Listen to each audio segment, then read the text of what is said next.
Hello everybody, thank you for joining me. I am so excited to be introducing to our Candid Conversations two dynamos within the organisational design arena and with really diverse backgrounds that I'm excited to be able to bring into the conversation. So let me start with a few introductions. Simon O'Sullivan is a long-time friend and colleague who worked with me back in the day in Hudson and Talent 2, and has been consulting for himself, and now he is giving all of his wisdom to the Department of Justice, so we're in safe hands.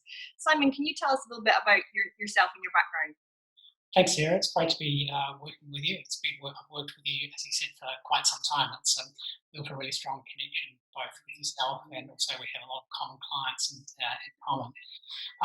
I guess my background is quite a diverse background, particularly in organisational psychology, organisational development and organisational design. The last 2 years I've spent working in enterprise-wide organisational transformation offices, currently with the Department of Justice, previously with the Department of Health and Human Services, really focusing on, I guess, enterprise-wide org design, org change, and helping organisations to be able to think about new ways of working and how they think about their workforces and bring them together to I guess, think about and respond to changes in service design, service delivery, and also changes in ways of working.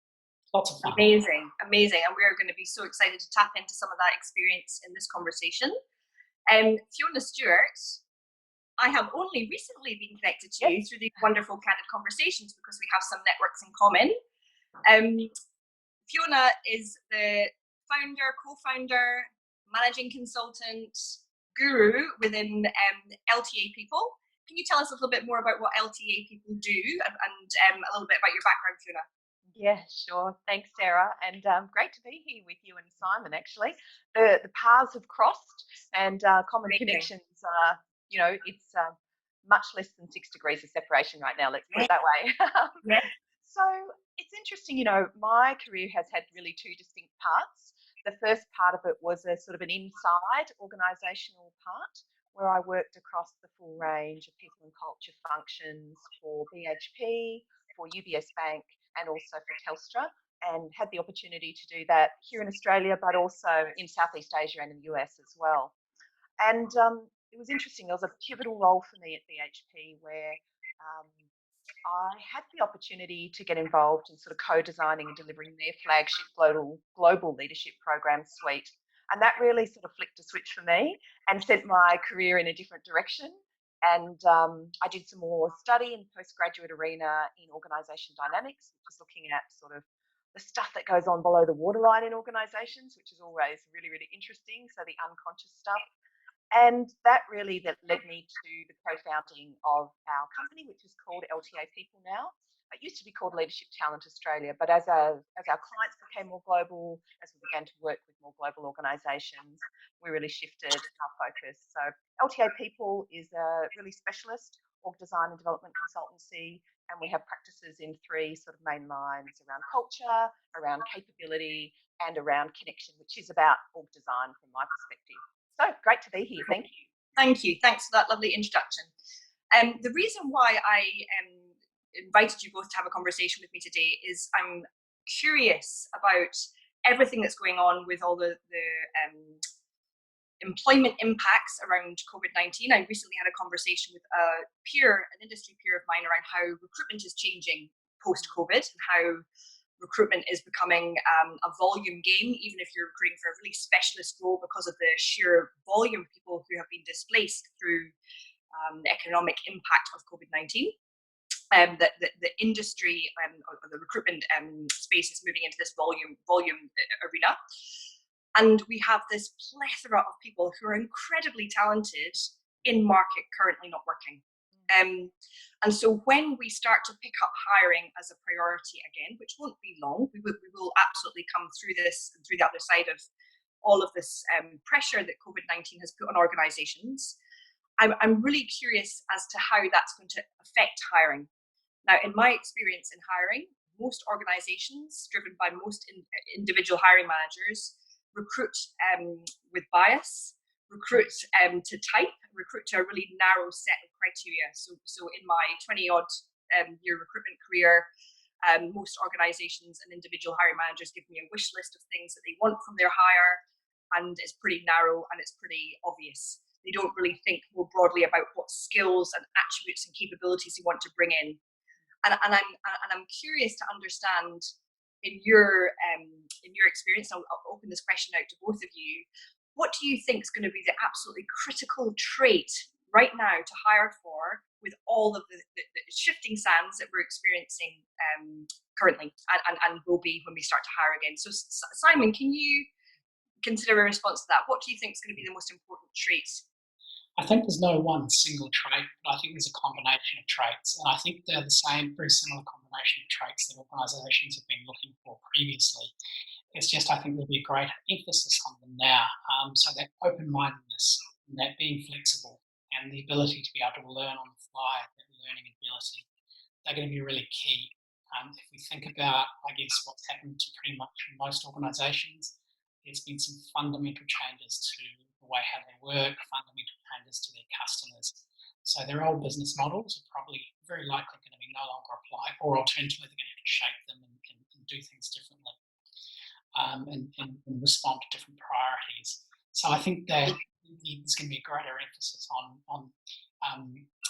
candidates who have a more flexible, open-minded approach, are comfortable learning on the fly and being able to demonstrate and show where they've been flexible and adaptable in the past. Do you think organisations are reviewing their current base of talent, so existing employee and team members, with that lens? Are organisations asking themselves the questions around existing team? Have they got what it takes to get through this and way through the other side? I think it's probably not have they got what it takes to get through this, but it's more on the other side. And what does the other side look like? That's fairly unknown, I think, for most organisations, and most of us sort of, my crystal ball is just as cloudy as yours. Right. But it's more about what do we actually need? What's the likelihood of things we're going to need? And I guess for me, it's also going to be, I think it's more likely to be, we're going to have to change a number of times going forward as opposed to just one single change. If we think about as we come out of, I guess, current restrictions easing, and then we go into what is likely to be an economic downturn, and then over a significant period of time, and then move into recovery from there. I think organisations will need to adapt and change quite a lot and change their business models maybe a couple of times or multiple times over that period of time. So therefore, people who are staff who are flexible, adaptable, are comfortable with that change, or alternatively, at the same time, bringing in processes to be able to help staff to be able to go through that change. Interesting. Fiona, what's your view around the critical traits that are required post this odd time they've been in? Look, I'm a big fan of learning agility. So Simon's already named it, and I love it too. And it's not just that I love this; it's that the research has been showing us for years and years that high levels of sort of learning agile behaviours, that sort of, adapting, changing, being flexible, experimenting, getting feedback, those behaviours are actually associated with high levels of performance in a complex, volatile, ambiguous environment, which we're totally in right now. I think it's the learning agility piece for me is about turbocharging the sort of raw intelligence that people have to start with so that they can more quickly apply that in a new context. So I really agree with Simon's comments there. The other thing that comes to mind for me is the whole set of skills around personal and self-management, to be honest. Because I think what we've seen during this time is that people have responded differently, people have coped differently. And I think many individuals have been able to sort of really demonstrate initiative or have motivation or really manage their own sort of sense of self and what value they add and their energy and all of that. And I do think that that's something that will continue, because I think as we've seen the shift from sort of paternal organisations where, everything gets done for you, to looking at yourself as a brand and thinking about how you add value, I see that sort of accountability shift and that mindset being important as well right now. Yeah, I agree. I think that locus of control, when you feel almost flipping that a little bit and thinking about when things are done to you versus what you can do to contribute to a more productive, effective situation. And it's been really interesting to observe the psychology of people through this crisis and how people show up, how people present just in life in general, not just in a working context. And there really have been those individuals, and we've all had bad days. It's been a really odd time for everybody. But I have observed people that have taken that kind of stance of this is being done to me versus what can I do to show up and make this a more constructive situation. So it's really interesting. I'm kind of deviating slightly from the script here. So sorry if this puts you in a spot, but how do you assess for those learning agility competencies, whether that's existing team members and evaluating that through observation and feedback or through an external process? How do you, those softer skills or indefinable skills, how do you assess and evaluate those? Yeah, look, you certainly can. And, in terms of assessment, there's always a range of options from, more informal on-the-job observations that managers can do, but all the way through to sort of formal assessment tools. So there's a piece of research that I followed very closely for about 5 to 7 years out of Columbia State University in New York, led by Dr. Warner Burke, which actually looked at the 9 behaviours of learning agility. So this is a piece that at LTA people we're right into in terms of using with our clients. So it's actually a questionnaire. It's an assessment tool. It's something that the individual can complete. It's something that can be done in a 360 or a 180 setting. It's a validated instrument. So there are ways to assess it formally. But I think in an informal setting, it's about sort of, individuals and their managers saying, hey, let's have an experience of trying something different. But then let's actually make the time to sit down together at the end of this and reflect together on how did that go? What was that like? What was easy for you? What was difficult for you? So there's ways to understand capability in learning agility without having to invest in formal questionnaires as well. Got it. So one of the things that I have observed, as I mentioned earlier in the conversation, is how rigid often organisations and hiring managers are around wish lists and criteria around hiring. And with economic pressure being even more acute for the foreseeable future, and there being less wiggle room to take risks potentially even, I'm curious to understand how we're going to take advantage of all these transferable skills. If we think about the impact to airlines and how some of the retailers, your Coles and your Woolies, have taken up the opportunity to take that customer service fundamental skill and bring that into a retail environment and utilise it really effectively. Where have you seen openness to transferable skills? And I'll throw this to you, Simon. What have you seen work in this kind of shift of transferable skills? So you're not just recruiting to type, but you're actually opening yourself up to this plethora of transferable skills that are out there just now through this high degree of unemployment. I think it's really having a really good understanding, knowing really critically and being very crystal clear as to what success looks like in the role. And obviously, most organisations have a good understanding around capabilities and attitudes, but really when you're underneath all of that, what does success look like? And I think you raised a really good example of Coles and Woolies, leaning towards and leaning into the airline industry and the travel industry. At the heart of it, that is an absolute fantastic customer experience that all those industries, those 2 same industries apply on and work on. And so having a really good understanding and saying, okay, this is actually what is core to how we work, and the customer promise or that customer interaction is really, really important to us. So I think focusing on that is really, really key. And I think that's been really, really successful. Certainly I've seen it both in my 2 local Woolies and Coles supermarkets. Got a plethora of new staff, and even though they may not know their way 100% around the supermarket, their customer interaction is really excellent. And that's the key thing. I think really being really crystal clear as to an understanding as to what really makes success in the role, really looking in that and honing in on that. And Fiona, when you work with stakeholders, thank you, Simon. That's really critical information to share. When you work with stakeholders, Fiona, how do you help them shift their mindset around what I must have? And this is an internal process. This is not just with an external recruitment hat on, but where they're evaluating talent in their team. How do you help them see beneath the actual knowledge which can be gained, which can be learned?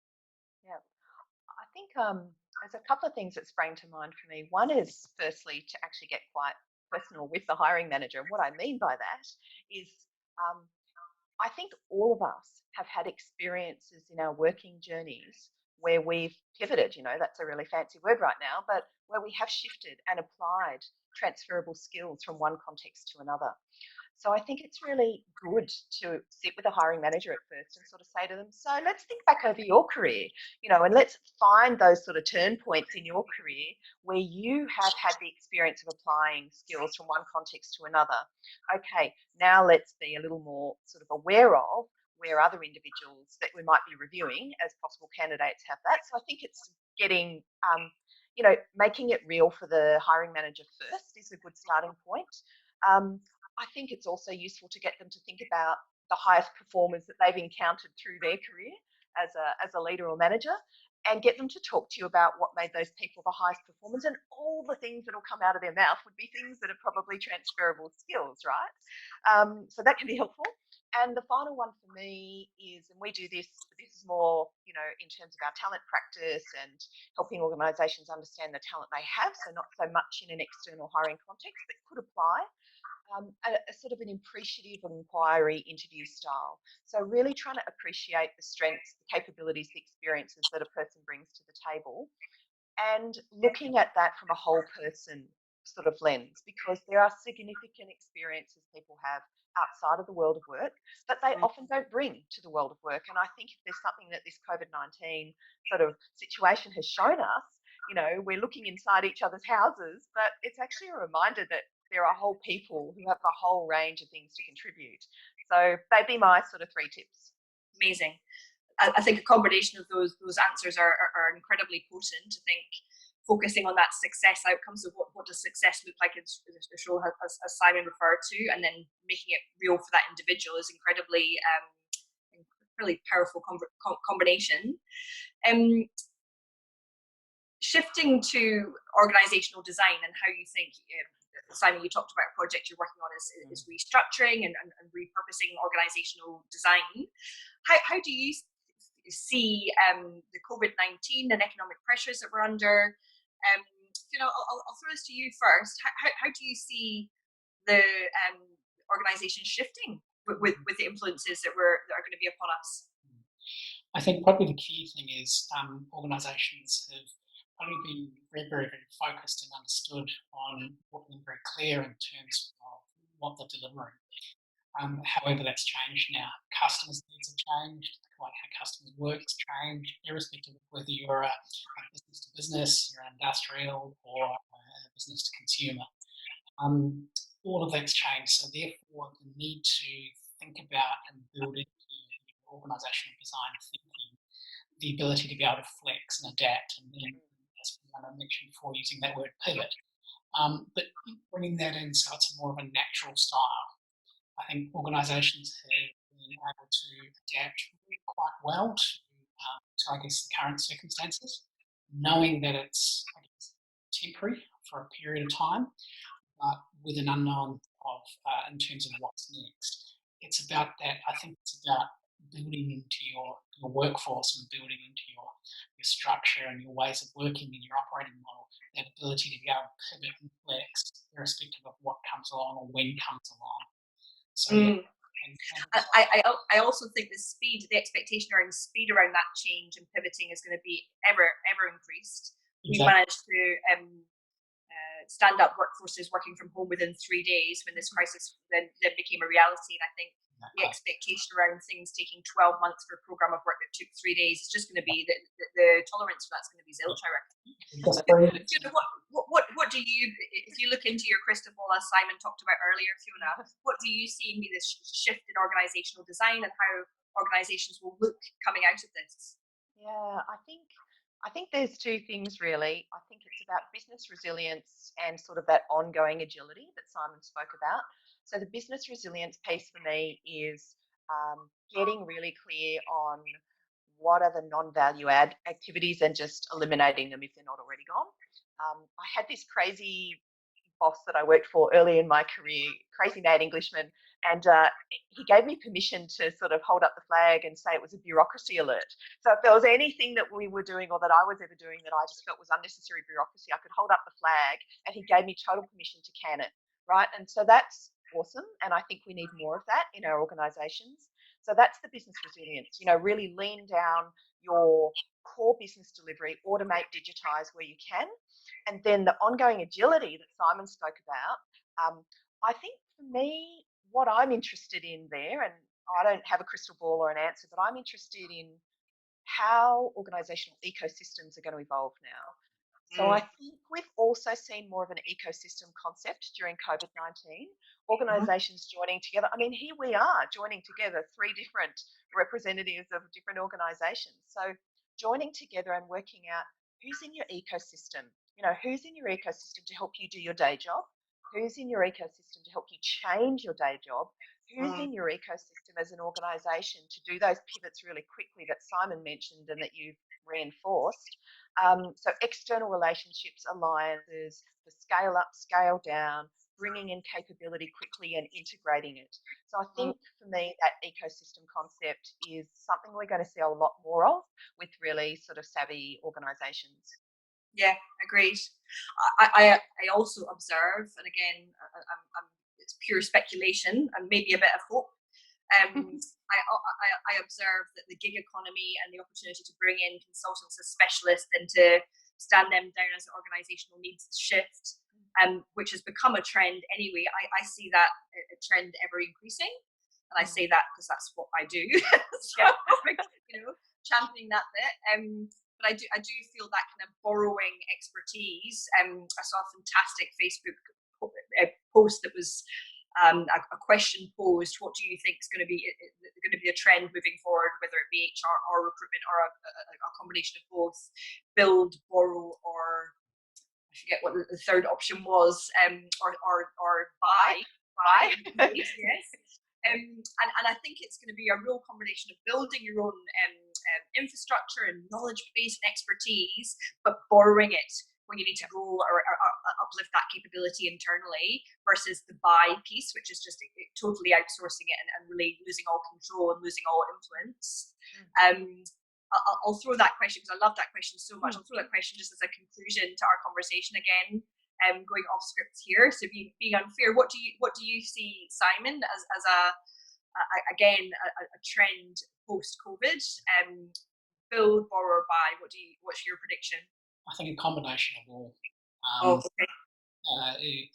Organisations need to think about how they build their workforce and build in that flexibility, particularly if they've got a workforce that has more, perhaps older or been around for a long time. How do they build in that flexibility, and how do they uplift and help people to understand that that's now part of their job, and to flex and adapt. And as our priorities change, it may have been your job here, but we actually need you to do this now. Or we need you to do this and also this as well as that. That's just the way how we go. But at the same time, also think about how we can think about other industries and other areas.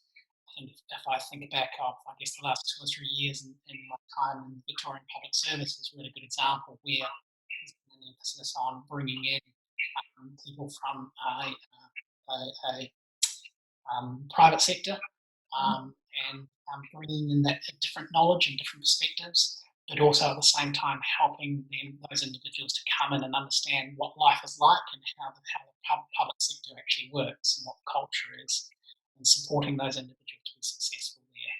At the same time, really targeting and being very focused. And this is a really good time to identify who in your network and contacts and the people that you know or in your industry that you'd like to go and target and try and pick up, and who can you cherry pick from your competitors. So a combination of all 3. And Fiona? I think for me it comes down to organisational purpose. So when an organisation is super clear on its purpose and its core value proposition, then I still imagine they're going to want to have that talent in-house. And that's where you buy in great talent from the market right now, and where you do build capability internally in terms of growing your own people. I think the borrow piece is going to be very strategically significant, and smart organisations will use that really well to accelerate development of particular products, offerings, value propositions, get it in quite quickly, but make part of the mandate that not only do you bring that in, but you also build the capability of those that you are working with inside the organisation at the same time. So, yeah, probably saying it's all three as well. All three as well. Yeah, I'm sure it is. And thank you so much for letting us share your experience and your wisdom. The real driver for orchestrating this conversation for me is seeing this opportunity available to us where organisations do and are able to bring in talent that ordinarily they might reject or not be open to. And I think my plea for social media land or the audience that might be listening to this is for hiring managers and organisations in totality to really be open-minded and use this opportunity we have to be thoughtful about the hires that they make and to be thoughtful about how they develop their business and their capability and their talent in business, to not revert to type because it's such a short-term default and it's just got no progress in mind. And so I hope we're able to be open-minded about looking at skills and experience that may not typically be considered for the greater good and to access some amazing talent that's available for us just now. Thank you for your time. Any final comments you'd like to add before we wrap up? I'd just like to say thanks for the opportunity, Sarah, and great to speak with you as well, Simon. And Sarah, I think what you're doing here with Candid Conversations is actually a great example of learning agility in action right there. So good on you. Awesome. Big tick. Thanks, guys. Thanks very much. Have a lovely day. It's lovely. Cheers. Thanks. Bye. Bye, guys.